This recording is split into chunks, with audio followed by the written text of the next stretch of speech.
pretext. I'm 20 minutes away from Google, from Facebook, from all these tech companies, right? This is a tech mecca where I'm at. We bought this building. I bought it. It was I don't know if you saw it on my Instagram, but it was a warehouse, and I built this. I had doubled the square feet to add value to the property, to maybe leverage the property and buy another one, like you kind of doing. In California, however, a lot of companies are moving out. If you look at what's happening in downtown San Francisco, it's a travesty. I've been in San Francisco for 30 years, originally from Russia, and it's sad. Old Navy's moving out. Targets are closing. Hermes is getting robbed on maybe a monthly. I don't know if that's exaggerated, but it's happening. It's just, you go downtown, and if I go downtown with the kids, I'm almost like, I feel like I have to bring some type of protection. It's killed the commercial real estate market, not only downtown, but it's also killed the office buildings because we weren't required to come into offices based on our way of thinking out here. Has that happened in South Florida, or have you seen a boom in commercial real estate and complete opposite? That answer is multifold, because the first part is people ask me why I don't buy properties outside of the state of Florida. And that's because, one, I know my state, and two, my daughter's out in California in college right now in LA, and your state, whatever your political beliefs may be, is not being run well. And agreed. I'm not trying to point fingers. I'm just saying, I went down to San Diego to look at colleges with her last year before we went. And I said, you can't even go to college here. What you have going on in California right now, and I have friends who went up to San Francisco saying the same message like you're saying, is not happening at all in South Florida. One, everybody went back to work. Our state reopened very quickly. And that's a different side of the story altogether. But we don't have going on it's just not fair to the people paying taxes and living there. Yeah. I mean, you have Salesforce is saying that their big convention that's like iconic in San Francisco. Yep. And I know that he was born and raised in San Francisco. Yep. He's always wanted it there, brings a fortune. He's going to move the Salesforce annual convention out because you can't keep the people safe. So that's the problem. And Oracle moved out. Larry Ellison moved out because of the same problems. And, I think we could spend probably another hour on talking about the poorly run politics of it all, and how the streets aren't safe and so forth. And I mentioned earlier in the podcast that I had a beautiful condo, 1,200 square foot patio overlooking downtown San Francisco. I can't rent it, nothing, because there's so many drug addicts walking down the street. It's insane. But South Florida seems to not have this effect at all. And are people going back to work in South Florida? Like, are you required to go into the office, or is it more lax than it's been? I mean, I can't speak for every business, but while I love some of the things that became like work from home like I'm in real estate, so code violation meetings and hearings and stuff like that, that still stayed on Zooms, which is fantastic for time management. But for the most part, everybody's been going back to work. Now, I will put this on your podcast today. You're all going back to work in California too at some point, because that's the way the world is going. You're just not there yet, but you're all going back to work. Everybody in New York is going back to work. And the reason you want to go back to work is because how does a young guy or girl out of college ever advance in their career working from home? How are they ever going to network? And how was, it was Jamie Dimon who said he was one of the first person to go back to work. And he goes, and none of the young people wanted to go. And he's like, but here I'm so available to them that the offices are working on 10, 20% at this time. Imagine you graduate school, you could have lunch with Jamie Dimon, but you don't want to go back to work because you want to be on Zoom. So in order for people to advance, and we are social creatures, everybody's going to go back to work differently. I think we could work better and we could work outside the office, but everybody's going to go back to work little by little, and you'll get there in California. I hope so. I think it's killed a lot of the businesses. It's killed downtown SF, like the mom and pop sandwich shops, the Italian sandwich shops that were around forever. They're all kind of destroyed by these policies, and I do hope they do go back to work. And I'm glad to hear that Florida's or even South Florida's commercial real estate is not really affected, because, Todd, I'll tell you, empty buildings here.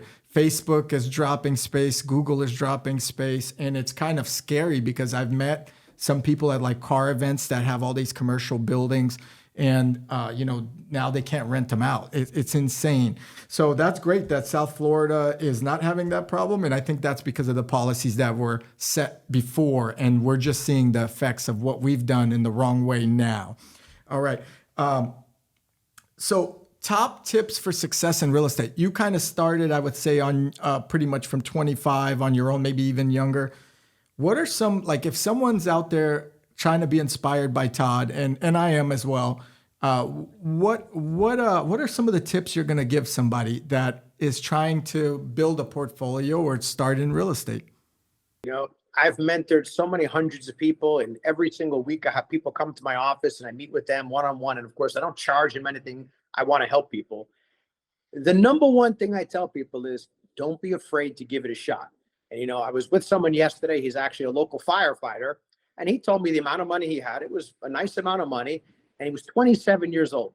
And I could see he was just scared. And I had to actually break it down. I said, if you lost every penny of this by the time you're 28, nothing's going to change in your life. You're going to be mad, but it's not going to change your life. You still have a job. You're still young. You're still healthy. But people fear giving it a shot. They think it's super hard and super complicated, and it's not. It's really not. It's no different than managing your own home or condo that you own. It's the same kind of thing. But people are afraid to get started, and they really shouldn't, because anyone who's done it for a long time will tell you they wish they started sooner. They wish they bought more. Isn't that interesting? It's if you don't swing the bat, you're not going to hit a home run. And that's a great tip. Just get in there, and it's like you'll figure it out, right? You're gonna do well. And at an earlier, younger age, I feel also it's important to say, hey, it's okay to take risk, because that's the time you can make up for it later on. And I think you would agree with me on that, correct? 100,000%. Yep. The earlier the better. What are some of the biggest mistakes people make in commercial real estate that are starting out, or even in your career trajectory? What would you say is something for someone to avoid?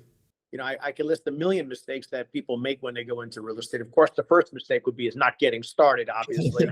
But a lot of people think that, they're going to buy a property and just like it's a bond. And even if you buy, like I was saying earlier, because some people do like to buy. I have friends who buy them all the time, like a Starbucks or a CVS or a Walgreens. And actually, CVS and Walgreens are perfect examples. They kind of feel like, well, I bought it. This is the lease and this is the rent. So I'm set. And now if you look all over the news, Rite Aid, CVS, and Walgreens are shutting down hundreds and hundreds of stores nationwide. Everywhere. Yep. If you look at what that model is, you now have a 15,000 square foot building with virtually no windows, which has very little use. And I see a lot of these things. I actually buy a lot of these buildings secondhand, and they become like beauty supplies or medical places. But you're not going to get that forever. And they're buying them out of state in places they don't know, because they're saying, well, Starbucks is the tenant. The problem is Starbucks may not be the tenant forever. And if it's not, what do you have? And I've seen a lot of people lose a lot of money like that because they think Starbucks will never close the location. So that's really one of the biggest mistakes. The second biggest mistake, which is the general one, is people just trust what they're given. So if a broker says this is the deal and these are the leases, they don't really do any homework. And before you buy a property, you need to meet with the tenants, because just because the lease says, Bob Smith pays $2,000 a month, you may meet with Bob Smith and says, well, that's what the lease says, but I haven't paid that ever. I've only been paying $1,200. And now you just bought a building with expectation and a tenant with a different one.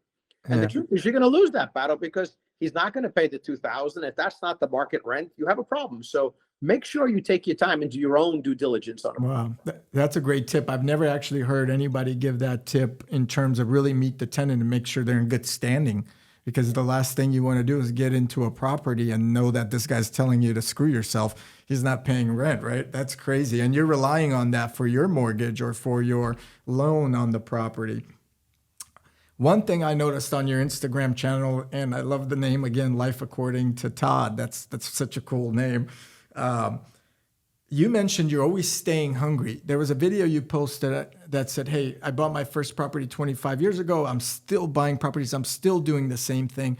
How important is it to stay continuously hungry versus becoming kind of complacent with everything that you have and taking your foot off the gas? For you to be great at anything, I believe you have to have a lot of passion and you have to love it. If you don't love commercial real estate, you could buy a few properties and say, fine, now I have enough, I'm set, just like some people buy stocks. But if you love something, whether it's golf, tennis, or real estate, you'll stay hungry and passionate.